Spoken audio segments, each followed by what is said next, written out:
just when you think there has to be some loose ends getting tied up, there's not. Updates. We know that Lori no-showed and are still in Kauai enjoying the salt air. We're getting more and more media attention. No sign of the children. Now stay with me. There's an alleged police leak from Rexburg, and I have some information here. Then, courtesy of Justin Lum, Fox 10 Phoenix, we have a text from Charles's adult children about the death when Lori called them or texted them to tell them that their father was dead and how evasive she was about what happened. We have Lori and Tylee's police statements when Charles was killed. We have interviews with people that used to know Chad. There's a profiler that has been reading the books, saying that there are clues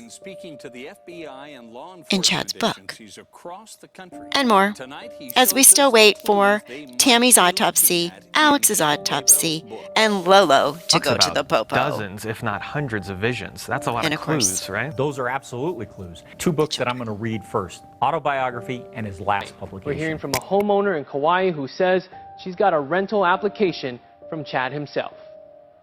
Come to mind. Jeannie Martin says newlyweds Chad and Lori Daybell told her they relied on a sign from God to arrive at her home. I just wanted to talk to you and see how you're doing. And JJ wants to say hi. So just give me a call back and maybe we can talk for a few minutes. I love you. Bye.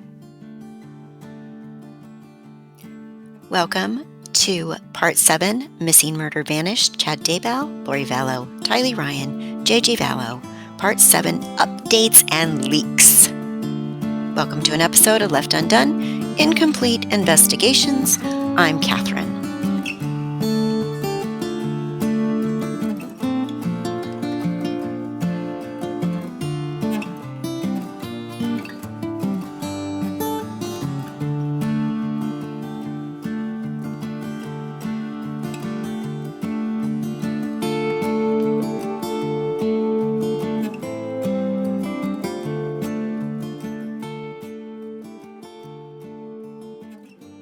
In the comments below, I have pinned a link to a couple of social media groups that are very, very well versed in this case and have people that come and go that have some information that they post once in a while. So there is an excellent one. And then Web Sleuths is also out there and very excellent to get more information. But there was a post, and I can't tell you if it's true or not, but there was a post recently from a new member with obviously a fake profile. And what it said, now it said, in the last few days, I've been contemplating sharing some of the info I received from a law enforcement buddy. I decided I would share after reading all these posts and comments bashing Kay and the speculation that this could be a custody battle. Now, if you remember, Kay is the one that did the news conference the other day. She is JJ's biological grandmother, but Charles' sister. Okay, so legally she'd be the aunt, but biologically she is JJ's grandmother. This post goes on to say Lori was on Idaho law enforcement radar before Tammy died. They received an APB for what turned out to be Tylee's Jeep, titled in Lori and Charles' name, shortly after the attempted murder of Brandon Bordeaux in early October. Jeep was found in Rexburg. Now, remember, we haven't even gotten to this yet because there's been so much going on that I want to do updated, most up-to-date videos. But we still haven't even gone into Brandon Bordeaux and Alex and that whole mess, because remember, Alex is now dead. He shot Charles. Brandon Bordeaux had a drive-by shooting. Someone tried to shoot him. His wife Melania or Melanie or whatever her name is now married to someone else and involved with this cult and very close to Lori. And her husband was Brandon, who was attempted to be shot at. Okay, so I'll go on. So 3 days after Tammy's death, Fremont County received a tip from Arizona to look into her death. Fremont County started surveilling Chad based on that information. 1 week after her death, this LE buddy was surveilling Chad and followed him to Lori's townhouse. He then followed them to Idaho Falls to a restaurant. He went inside and sat 2 tables away from them. He showed me a picture on his phone of them sitting there holding hands that he took. They had no idea who he was. This is 7 freaking days after Tammy died. Law enforcement doesn't think the kids are alive. Oh, this just breaks my heart. They have been surveilling them long before this hit the news in early December, and there has been no signs of the kids. They knew Chad and Lori were in Hawaii when they left Rexburg. They know way more than what is being reported in the news. He said he can't wait until they can release what they know to the media. Lastly, he said, Lori is pure evil. So, folks, this was a post from someone anonymously posting, but obviously says they have a connection and a lot of information. The law enforcement person probably shouldn't have been talking. It's probably not a good idea. It's just like I'm not allowed to talk about patients as a registered nurse. I can't go and tell somebody if I have a famous person as my patient at work. I can't tell them. So if this is true, this is a big deal and this is a big leak. But it was put out there, and me here as interested in true crime also is very interested in finding the truth and knowing what is happening to those children and where they are. So I'm sharing it with you. So then the next kind of big thing that was released from Justin Lum, Fox 10 Phoenix, he posted a text conversation between Lori and Charles's adult son. One of Charles Vallow's sons shared this group chat conversation with Justin Lum from last July. Alex Cox shot and killed Charles on July 11th, 2019, around 8:30 in the morning. And the first text here on Charles' death comes the next day around 4:30 p.m. When her stepson asks what happened, the response from Lori says she's waiting on the medical examiner. The rest of the Vallow family found out about the shooting on the news. Charles' son tells me Lori danced around questions and acted nonchalant, sometimes going hours without responding. So Lori says, "Hi boys, I have very sad news. Your dad passed away yesterday. I'm working on making arrangements and I'll keep you informed with what's going on. I'm still not sure how to handle things. Just want you to know that I love you and so did your dad." Then they said, "Lori, what happened?" Lori says, "We are still waiting for the medical examiner report. I'll let you know more when I can." And then the reply from the son was, "Where is he and what happened?" Lori says, "I'll call you when I can, bub. He is in Arizona." And then he says, "Where in Arizona?" Then he says, "When did this all happen?" Then he says, "How's JJ doing?" Then he says, "What funeral home is he at?" Then he says, "Lori, what the blank happened? You can't just tell us our dad died and disappear. You're not that too busy to just let us know he died and disappear. Lori, it's been 3 hours. You're not that busy. I don't care what you're doing." Lori says, "I'm sorry you were so upset. I'm so upset too.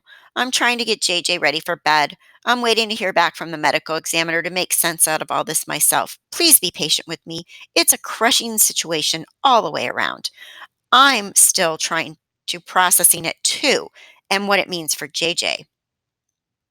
Then the son says, "When and where is the funeral? How did this all happen? I want an explanation." At 5:07 p.m., they send a question mark. At 7:03, this is Saturday the 13th. At 7:03 p.m., another question mark. Lori finally replies, I'm still waiting, working on arrangements and sorting things out the best I can. I'll let you know when I know. Son says, why aren't you telling me what happened? I've asked numerous times, just tell me. And then at some point, she left them a voicemail, which is the next recording here. And they called her back and she never returned the call again. They never spoke to her. Hello. I just wanted to talk to you and see how you're doing. And JJ wants to say hi. So just give me a call back and maybe we can talk for a few minutes. I love you. Bye. So now this is what I redid on this video. That's why this is the exact video, but different. I cut out my voiceover and redid the reading part because I was reading it from my phone and I wasn't in my office. So now that I printed it out, hopefully the reading will go smaller or smoother. It was hard to read on the phone because of all the redacted points and calling them blank. So I'm going to go ahead and fill in their names in the blank spots, like I probably should have in the other video. So here we go. This is the interview with Lori and then the interview with Tylee at the police department the day that Charles was shot. So interview with Lori Vallow. The interview with Lori Vallow began at approximately 09:43 hours after Lori had used the restroom. I obtained some personal information from Lori initially and confirmed that Lori lived at the residence where the incident occurred. I asked Lori to tell me what happened, starting at what worked for her, and I would probably ask questions. Lori stated she had moved into this house 3 weeks ago because Charles, had offered to get her house here where her family was and indicated they had been in Houston. Lori advised that they decided to separate and her husband had said he would get a house for her and I suppose it's the name of the children, JJ and Tylee. Lori stated the deceased was all about JJ, but he was never about Tylee. Lori advised they had adopted JJ together, and JJ was actually her husband's great nephew, and he had been a drug baby. Lori advised that her husband travels all the time for business, and he is always back and forth. Lori said her husband came the first time when she first moved from Houston and brought her some things and hadn't been back, but it's all these threats. Lori mentioned it was on her phone all the time, and I asked about the threats. Lori said I would have to see them, but he was always mad at her. Lori said he didn't want a divorce, but she didn't like him and didn't want to deal with him. Lori said they had been married for 14 years, and she has dealt with it for 14 years, and he has always been horrible to her, pointing to the room where Tylee was. Lori said he was always getting into huge fights with Tylee, and it was a lot of things. Okay, so I'm going to add a commentary because I'm switching pages. Just little teenagers are horrible. And Lori's trying to act all innocent, like Charles just is so mean to Tylee. But I will be posting a new video where there's an in-depth raw interview with Colby, Lori's older son, and what he says about the situation between Charles and Tylee. And as you probably wouldn't be surprised, it wasn't as Lori's portraying it to be here. Okay, so the next page says, Lori said he told her all of a sudden that he was coming Wednesday night and he wanted to see JJ. So what I'm getting from this is Charles had told Lori that he was going to fly in to Phoenix from Houston and he wanted to see JJ. Lori indicated that she had told him that she would never keep JJ from him and that he could come see JJ whenever he wanted.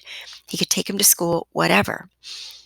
I asked about when she had initially left, and he had said he was going to buy her a house, and Lori corrected me that he had said he was going to rent her a house. And she indicated all of her family is here, meaning Lori's family is in Arizona.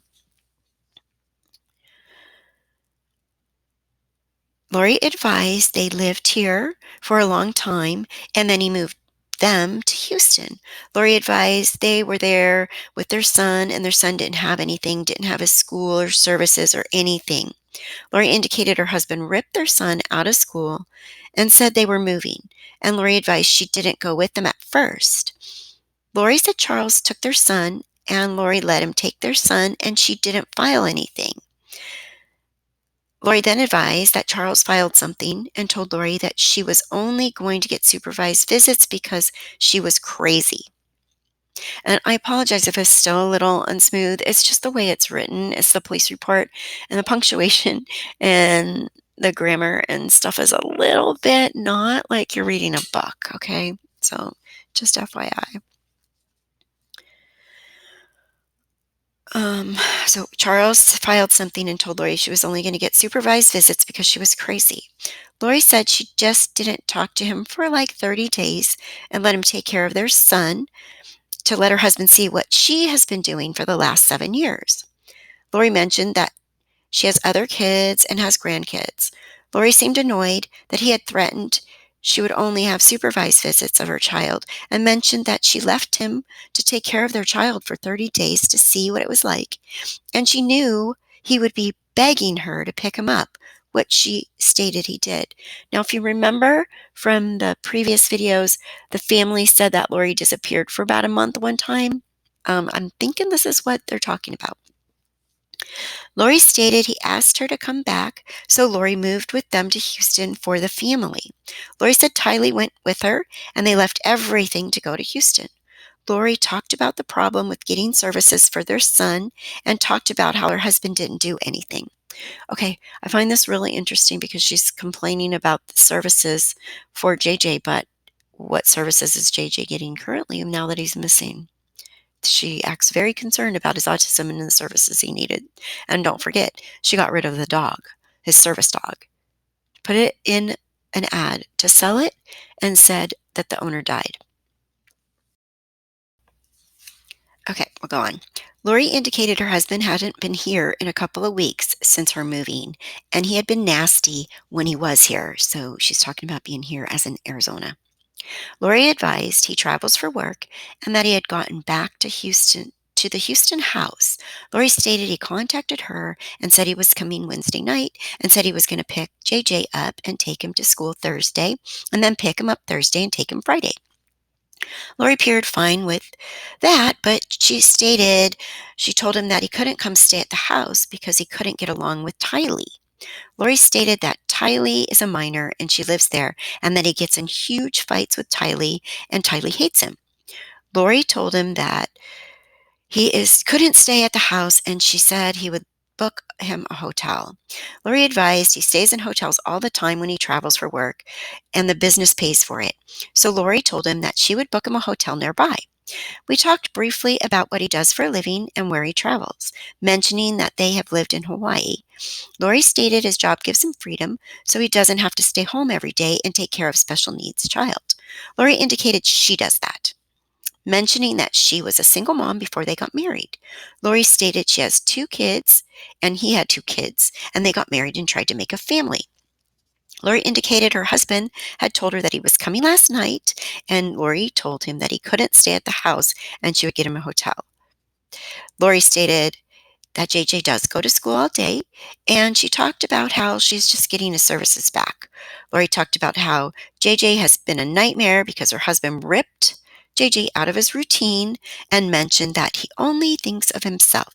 Lori described how JJ freaks out when he finds out his dad is coming because he associates when dad took him to Houston.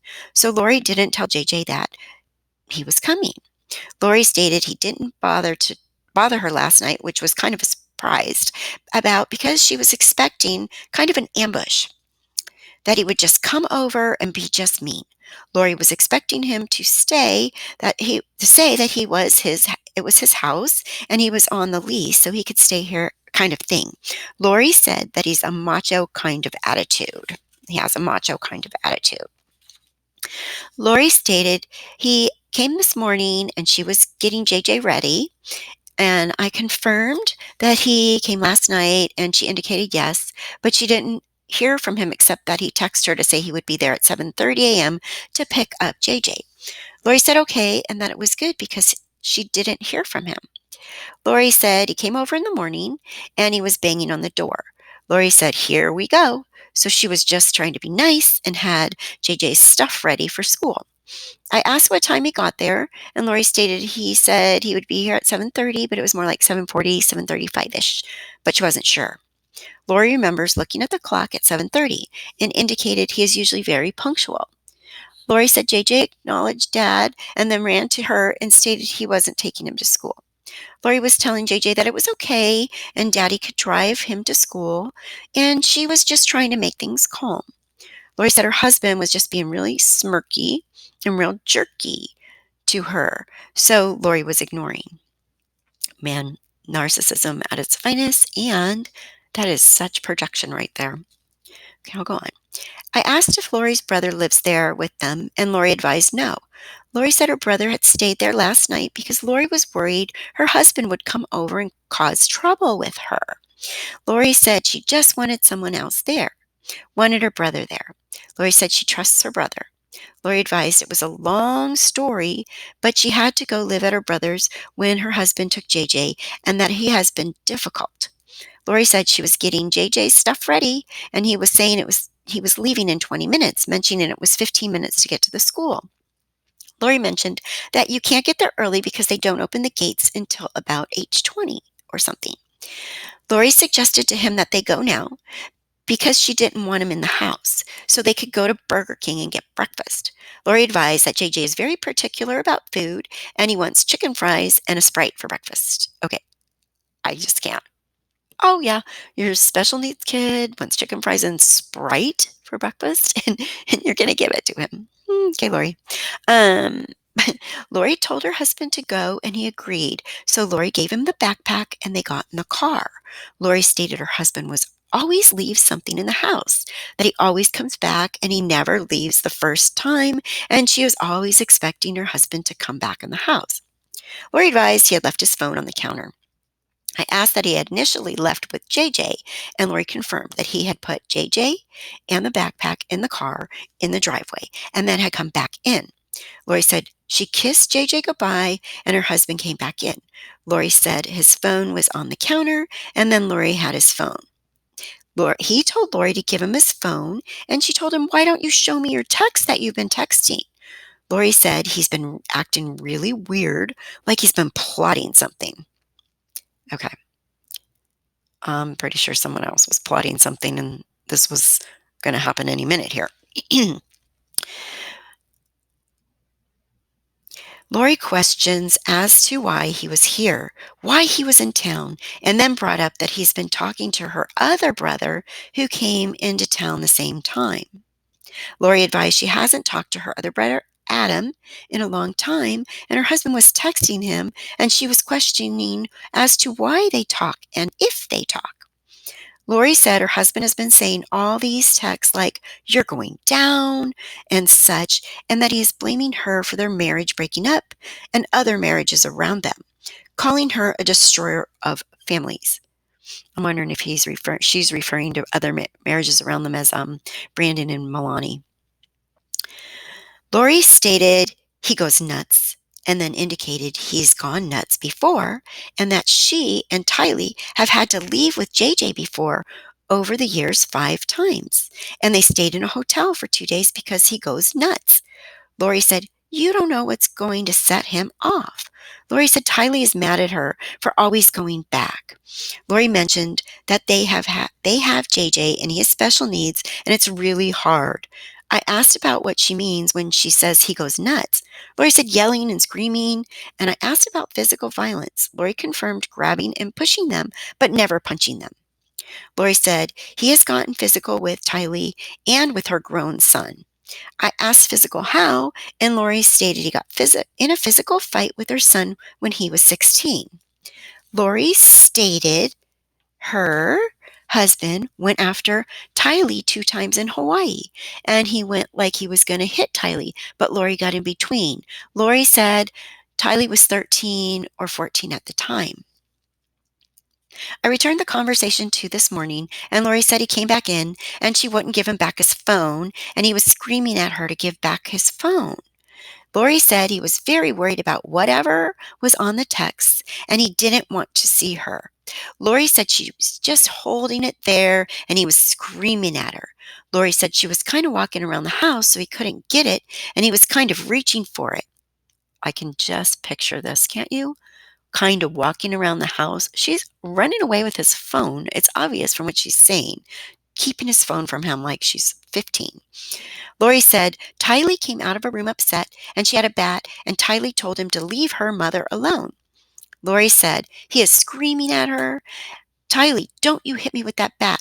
Lori said her brother Alex heard the commotion, and he came out to the main room.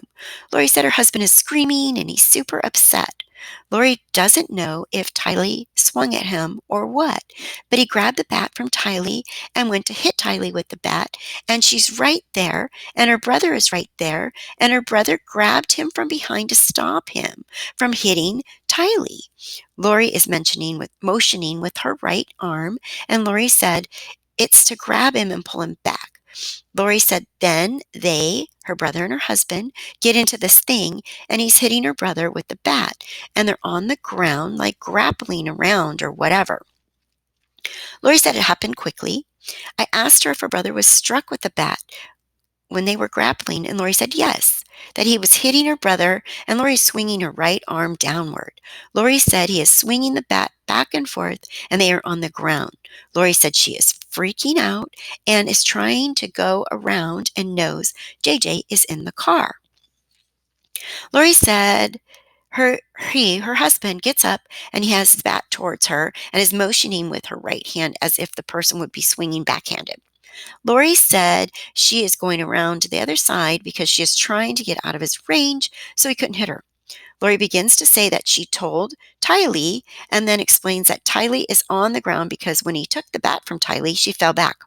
Lori told Tylee to go get in the car with JJ because she didn't want JJ coming back in, and she wanted Tylee out and didn't want the kids in the house for whatever this fight was going to be. I asked what her husband or brother was yelling through all this, and Lori stated, "Get off me," and "ow," and such, but she didn't really remember specifics. Lori stated there weren't many words during the heat of it, she remembered. I confirmed that Tylee went outside and asked what happened. Lori stated they got up from that, and her brother stepped back, and then Charles was coming at her with the bat, yelling at her to give him his phone. Lori stated she still had the phone in her hand, and all this happened really quickly. Lori went around kind of a circle, and her brother was there. I asked how Charles was holding the bat, and she motioned with her right hand as in a backhand, and she indicated he was holding it backwards with one arm.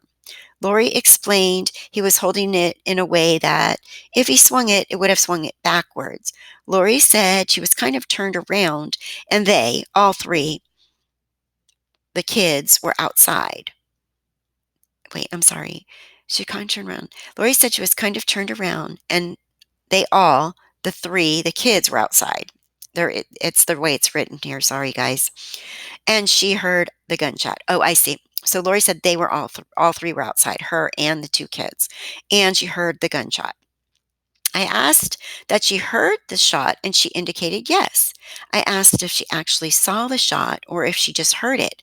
Lori said she had gone around to the kitchen to get away from him and then come back around, and I advised her that I had not been inside. So the police officer is telling her he hasn't been inside, so he doesn't know the situation in there, the setup, or anything like that. I have not been inside the residence. Lori said she didn't see the shot, that she heard it, and she came back around and she saw him on the ground. Okay, so Lori says we're all outside. And then we're all outside. Okay, so Lori says we're all outside. And then she says that she heard it, but she didn't see it, but she was inside and she saw the body of Charles laying on the ground. So Lori was outside, or was she inside? All right, we'll go on. So after she saw him on the ground, it goes on to say, Lori got in the car and they left. Now, there is some redacted on this, so it's going to sound a little more broken because there's quite a few lines that are redacted, as you can see on the screen. I asked about when she came back in and saw him on the ground and asked where her brother was, and I asked if she saw him and where he was at. Lori stated her brother was right in front of Charles, and it all happened very quickly. I asked if her brother said anything to her, and Lori said no. They were both in shock. Lori went out to check on the kids and was going to come back in, maybe, but she didn't. Then there's 4 lines redacted here, which may give us a clue about Tylee when we get to Tylee's report. Lori said she was in the car for a minute and was wondering what to do and didn't know what to do. And JJ was in the car and Tylee was freaking out. So she decided to take him to school and away from the scene. I asked, indicating she might not know this, but asked if she knew at what point her brother had the gun. I asked if he had it when they got in their first fight. I'm sorry, their fist. No, he says first fight. Or did he have it to go get it, or if she knew that. Lori stated she didn't know. I started to ask another question, and then Lori stated she never saw him leave the room, but it was also fast. I asked her if her brother was normally carrying a gun. Lori stated he's a gun person, that he has guns. I asked if she knew that he had a gun with him, and when he came over, and Lori said no, but that she wouldn't be surprised if he did because he's a professional with guns. I asked if at any time when Lori was trying to get away and when she thought she heard the shot. I asked prior to that if she remembered her husband or brother saying anything. Lori thought about it and stated no. I asked if there was anything else that I didn't ask about or we didn't cover that was important. I added that I wasn't there, and Lori sat and thought for several minutes. Lori stated that he was just so angry, super scary. Lori described how a 16-year-old acts when you take their phone away from them, how they disintegrate, and Lori stated that's how he was acting. Lori stated there was something on his phone that he didn't want her to see, and he was freaking out. Lori said he was freaking out to the point where she thought he would hit her in the head with the bat to get the phone. I asked if she thought it was possible that her husband would hurt her, and Lori responded, absolutely. And also, Tylee.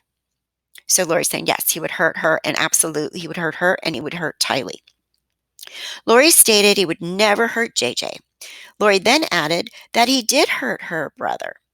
Lori stated he was going ballistic, and it was bad. I indicated I was going to speak with Tylee, but to make sure to let me know if there's anything else. I advised her that another detective was speaking with her brother, and I asked if there was anyone that she needed to call. Lori responded that she didn't know what she would say. I advised her that she could think about it and explain what victim services was. Lori expressed that her daughter had been through so much. So many times along the way, the son Colby and Lori and other people along the way have mentioned how much Tylee's been through. She's been through so much. This little girl she's seen a lot from what I can tell. You remember that Charles is actually the stepdad of Tylee, and Tylee's dad last name was Joseph Ryan. So there's just a lot to this, okay? Okay, so let me go on. We spoke about services for a moment, and I brought up JJ, and Lori commented that Tylee is used to her husband not being there, but that JJ wouldn't understand if you told him. I left the interview room for a period of time. I returned to the interview room and indicated that I would introduce her to victim services and would allow me to confer with the other detectives. I left the room briefly and returned, escorting her to a nearby conference area and allowed her to speak with victim services without me. This concludes the interview. Now, remember Lori's text message with Charles's sons and how she wouldn't give him a clear answer or tell him what happened? There was an interview, and I'm going to have that in my next. I'm going to have it. It is a raw interview that Justin Lum did, and it was with Colby. And a lot of this stuff that Lori says in here, Colby's like, "What?" Because the day that Charles died, when Lori told Colby that Charles had a heart attack. Colby did not know that Charles was shot until he showed up at the house that day. So crazy, right? Just insane. Like, you can just lie and get away. Oh my goodness, I can't. All right. So now I'm going to go on with Tylee's interview. It's a little shorter. So the interview with Tylee began at approximately 10:14 hours, and I obtained some personal information from Tylee Ryan. She is a 16-year-old female and appeared cooperative, calm, and understanding of the situation during my contact with her. Tylee did not appear overly emotional, and I did not notice any other issues or problems that I believed to interfere with the interview. I asked Tylee if she could tell me what happened today and told her to start with whatever place made sense, adding that I would probably ask questions. Tylee advised that she woke up around 7:50 because she heard yelling right outside her door. Tylee said she immediately jumped up. Tylee stated she had a baseball bat and explained that when she had been living at her uncle's, when she was by herself, she wanted something to feel safer, and she's not old enough for pepper spray. I explained to her that I had not been inside the house and asked about where her bedroom door opens to. Tylee explained that the room where her uncle had been staying, the guest room, is right there where her room is, and then her little brother's room, and then the kitchen. Tylee explains it's a little hallway, and then there's an area where everything kind of happened. Tylee said it's a big room where there isn't anything, but there are mirrors up. Tylee said she immediately jumped up and she got the bat and she opened the door, and it was her stepdad outside the doorway and her uncle kind of in the doorway, and she could hear her mom behind him. Tylee said her stepdad, Charles, was screaming at both of them, but she doesn't know what he was saying. Tylee stated she told him to take a few steps back, and you're too close and you need to step back. And he told her, don't tell me what to do. Tylee said she stood there and her uncle kind of moved out of the way, and her mom kind of went past him into the big room where everything happened, and she kind of walked with them.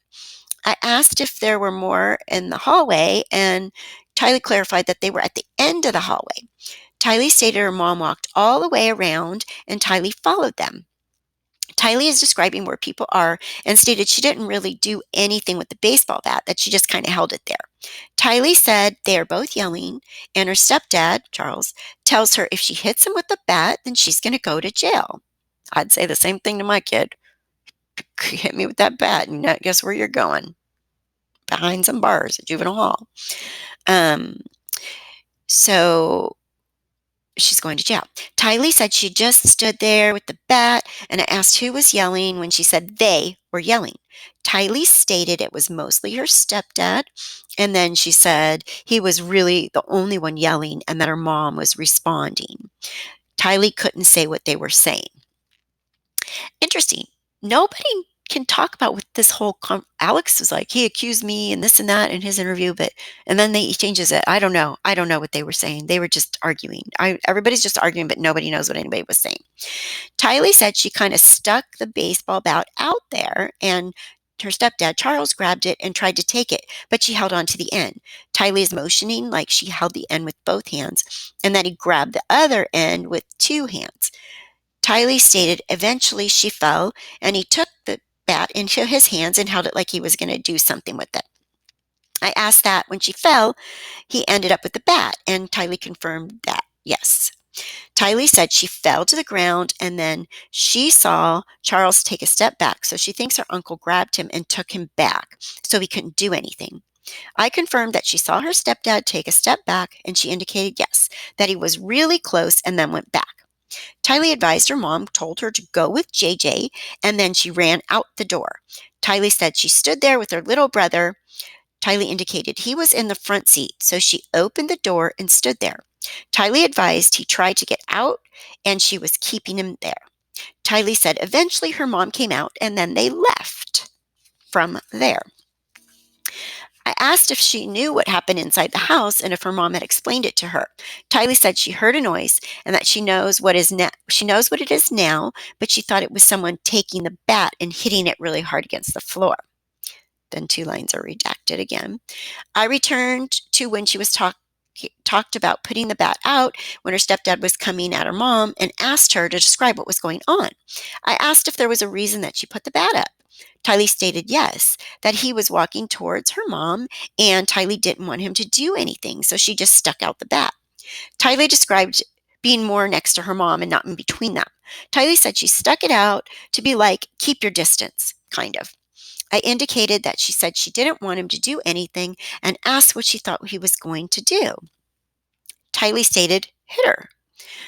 Tylee said, for the most part, that it has been very mundane, but there have been a few violent times that she's been scared that he would hit her mom or her.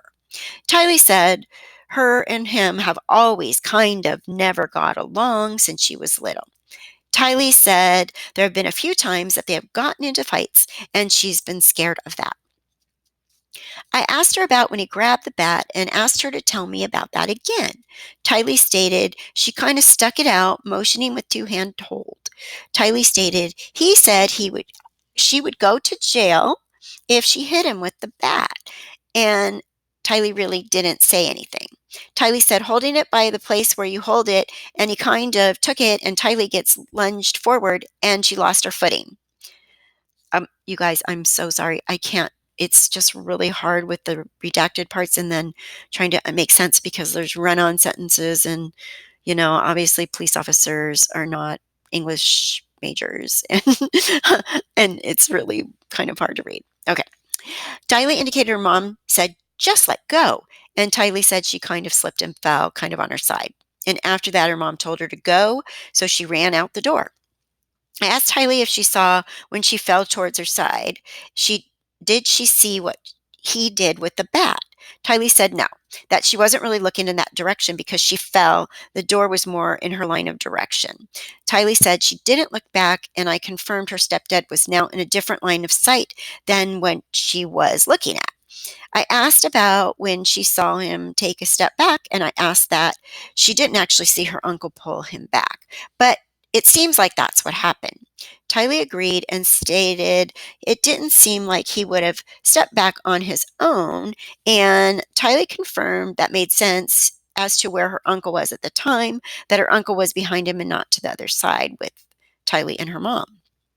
I asked about when that happened, and then her mom told her to go. Did she see what happened with her stepdad and uncle? Tylee stated no. I asked if after her mom came outside with her and her brother that she never went back inside. Tylee stated she went inside to get her mom's purse from inside so they would have her wallet. Okay, so Tylee goes back inside. Okay, listen. Tylee said she went through the garage door and went in and ran to her mom's closet, and she didn't see anything or hear anything. I asked when she went outside and I asked when she went inside and got her mom's purse. Tylee advised after her mom came out, and I confirmed it was after Tylee heard the loud noise, which Tylee confirmed. I asked if her mom was outside or inside when she heard the loud noise. Tylee thought for a moment and then stated she believed her mom was inside, but the door opened almost immediately after. I indicated to her that I obviously didn't know everyone, and I asked her to tell me about how the three of them, her mom, stepdad, and uncle, were at emotionally and how they were acting. Tylee asked when it was happening or before, and I indicated when it was happening, like when she came out of her room, and he took the bat. Tylee stated her stepdad looked honestly like a crazy person, screaming, and his face was beet red. Tylee stated she saw his face for a split second when he took the bat from her, and it didn't look like him, that it looked like pure rage, and he was seeing rage. Tylee said that was the craziest she had ever seen him. Tylee stated her uncle was kind of calm, not super calm, because it was stressful. Tylee said her uncle was just kind of standing there in the doorway being protective of her mom, but wasn't saying much. Tylee said her stepdad was yelling at her mom and just kind of talking. I asked if she remembered what she was saying or what he was mad about. Tylee advised she didn't and was sorry. Tylee doesn't remember what they were really saying and that she just heard yelling. Again, nobody knows what anybody was saying. I asked about when she woke up to yelling. I asked who was yelling. Tylee said she knew it was her stepdad. Tylee clarified, not when she was just waking up, but that she remembered he was coming to take her brother and she knew it was him. Tylee also advised that she knew her uncle had stayed and she knew that person was her uncle, and she obviously knew her mom. I indicated she stepped out of her room and she took the bat with her and asked if there was a reason that she took the bat with her. Tylee stated it was first instinct. Tylee said she never hit him with the bat or anything and it was for security, and in hindsight she probably shouldn't have brought it at all because it was a cause for trouble. Tylee said it was right by her bed, so she just jumped up and grabbed it. I asked if there was something she was concerned about that she would have taken the bat. Tylee stated only if he would have been violent towards her or her mom. Tylee didn't plan to take it to do something. She took the bat to have something in her hand to feel safer. I asked Tylee if there was anything that we didn't talk about or I didn't ask about that she believed was important or that I should know. I indicated to her that I wanted to make sure that I didn't miss anything. Tylee stated that was pretty much it. I advised that we could talk again if she thought of anything and explained the victim's services, left the interview room, and returned after a period of time escorting Tylee to her mother. All right, so that's that, and the video is longer than I thought because reading that, trying to get it right for you, was kind of a, well, obviously. Anyway, so that's it for now, and there will be a part 2 to this because we didn't even cover the profiler that's reading Chad's books, and we didn't cover Colby's interview that he had, and we didn't cover the woman in Hawaii who God led them to rent her apartment, but they didn't wind up reading it, her room, whatever. So as the story gets crazier and crazier, we just really want to find the children, and I really hope that something happens soon where we can get them home safely and that they're alive. I'm very concerned about that. But the longer time goes by, the more concerned. So please ring the bell and subscribe. It really does help me to be able to keep making videos. I'm Catherine, and thank you for listening to another episode of Left Undone: Incomplete Investigations, and stay tuned for part 2 of this episode 7. Thank you.